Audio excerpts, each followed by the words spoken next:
안녕하세요. 아나운서 이가은입니다.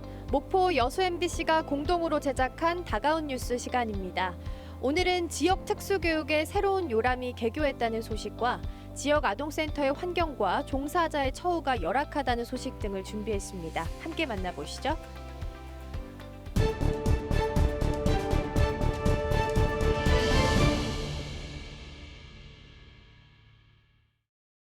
광양시 옥룡면의 공립특수학교 햇살학교가 새롭게 문을 열었습니다.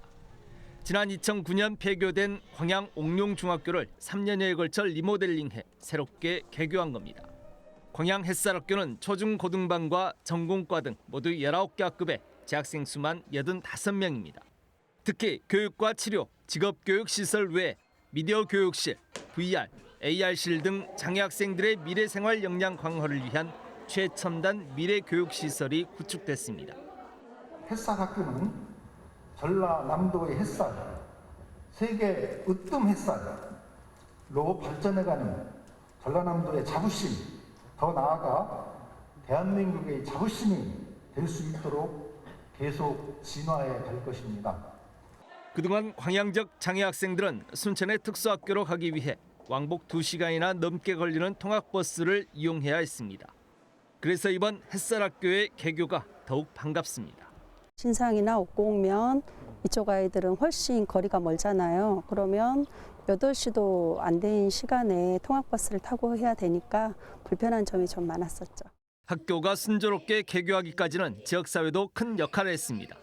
지난 2019년 1월 첫 주민설명회를 시작한 이후 인근 마을 주민 등 지역사회에서는 햇살학교가 들어설 수 있도록 아무런 편견 없이 따뜻하게 보듬고 품어줬습니다.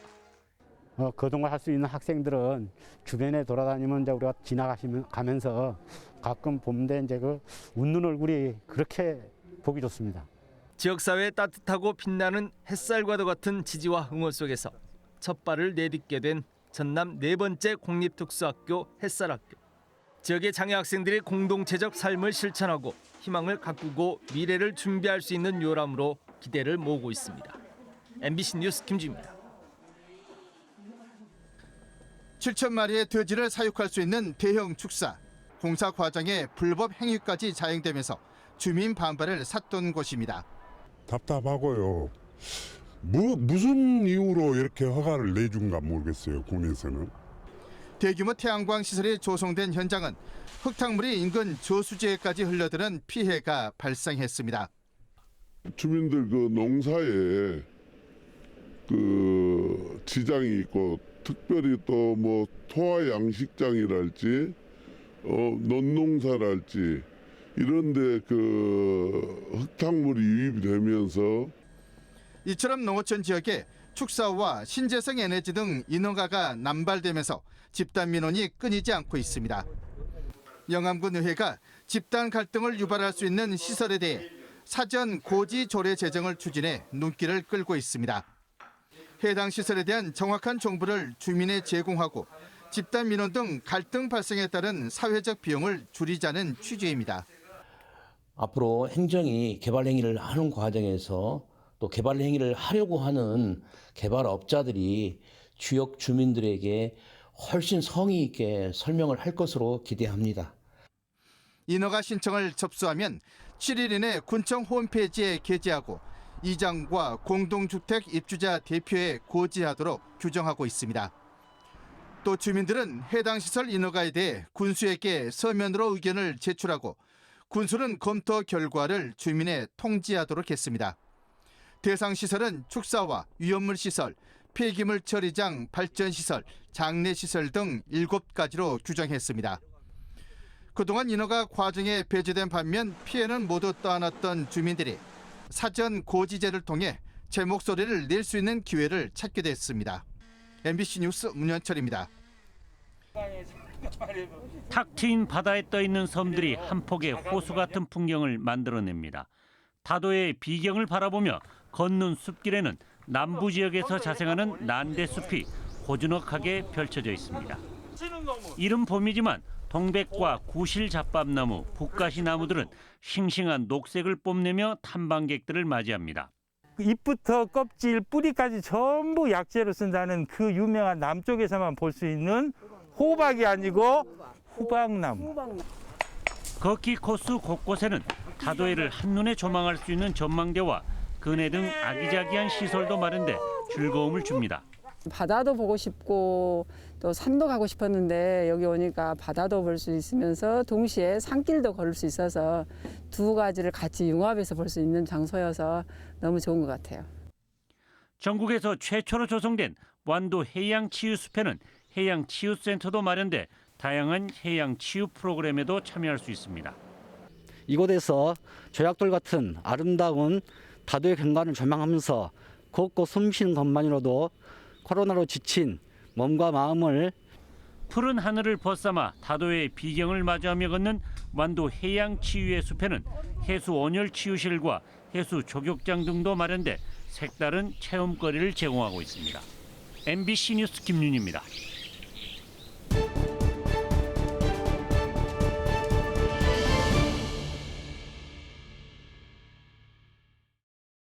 목포에서 뱃길로 30여 분 떨어진 달리도. 그동안 지하수를 끌어 간이 상수도를 사용하다 보니 식수는 물론 생활용수도 부족해서 불편이 많았습니다. 심지어 빗물을 받아 설거지 등을 해야 하는 경우도 적지 않았습니다. 하지만 이제 목포에서 수돗물이 해저관로를 통해 달리도에 공급되면서 주민들은 물 걱정을 덜게 됐습니다. 처음은 물 사정이 상당히 안 좋습니다. 안 좋은데 가수기 때는 상당히 애로사항이 많이 있었거든요. 우리 섬 자체로서는 획기적인 변화가 아닌가 싶습니다. 섬마을 수돗물 공급을 기념하는 지방상수도 공급 통수식이 달리도 선착장에서 열렸습니다.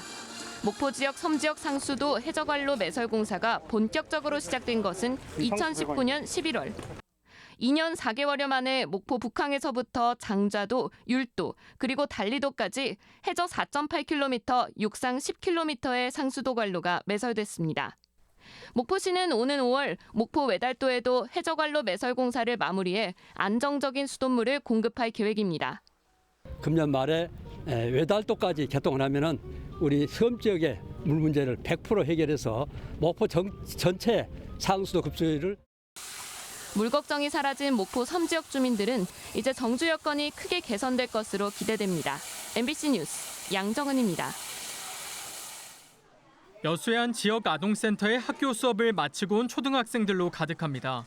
공부는 물론 악기도 배우고 있지만 환경은 열악합니다. 코로나19 방역을 위해 센터 입구에서 손을 씻도록 하고 있는데 온수기가 없다 보니 아이들은 찬물로 손을 씻고 있습니다.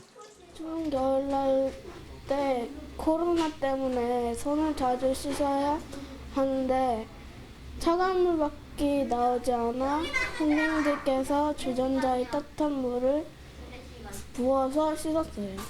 하지만 예산 부족으로 온수기를 설치하기에는 역부족입니다. 우리 아이들이 손을 씻어야 하는데 너무 예산이 부족해서 차가운 물에 아이들이 손을 씻을 때마다 참 마음이 아프고 좀 이렇게 열악한 환경이 좀 많이 개선되어서. 아동센터의 환경도 열악하지만 더 큰 문제는 종사자들의 처우입니다. 전남의 경우 인구 대비 지역 아동센터 이용률이 전국에서 가장 높지만 월 평균 급여가 220여만 원으로 가장 높은 인천에 비해 150만 원 가까이 차이가 납니다. 최저시급에 겨우 맞춰서 저희 쌤들 급여를 다 지급하고 있고요. 운영비에 턱없이 많이 부족한 상황이거든요. 그래서 아이들한테 이제 프로그램 진행할 때도 충분한 프로그램 많이 진행하지 못하는 것도 좀 미안한 점도 있고. 지역 아동센터의 운영비는 대부분 정부 지원으로 충당하고 있습니다. 정원이 32명인 한 센터에 지원된 한 달 운영비는 818만 원, 종사자 3명의 임금과 사회보험비 등 715만 원과 프로그램비 70만 원가량을 빼면 30만 원가량이 남습니다.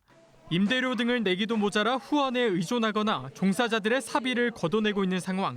전남도 의회에서도 아동센터가 돌봄 사각지대를 책임지는 만큼 종사자의 처우를 개선해야 한다는 목소리가 높습니다.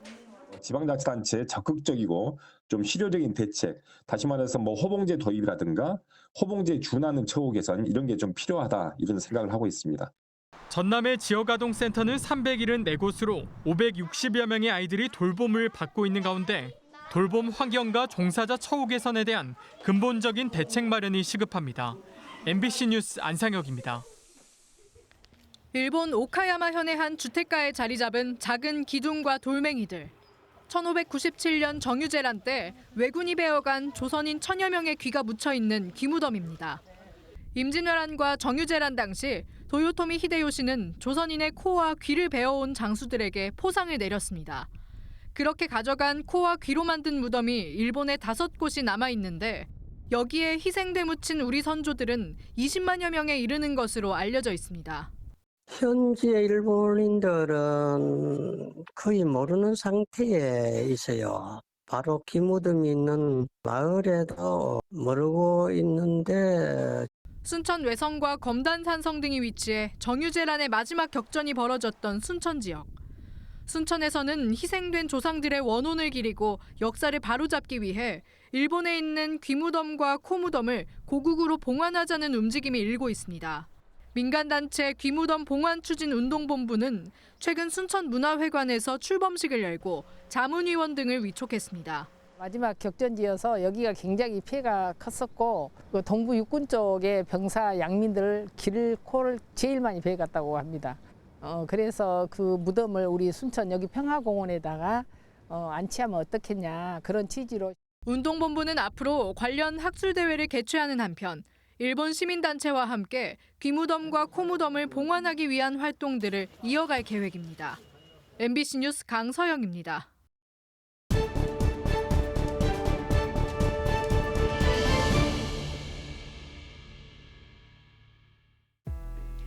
오늘 다가온 뉴스 어떻게 보셨나요? 다음 이 시간에도 더욱더 알찬 소식으로 찾아오겠습니다. 많은 시청 부탁드립니다. 고맙습니다.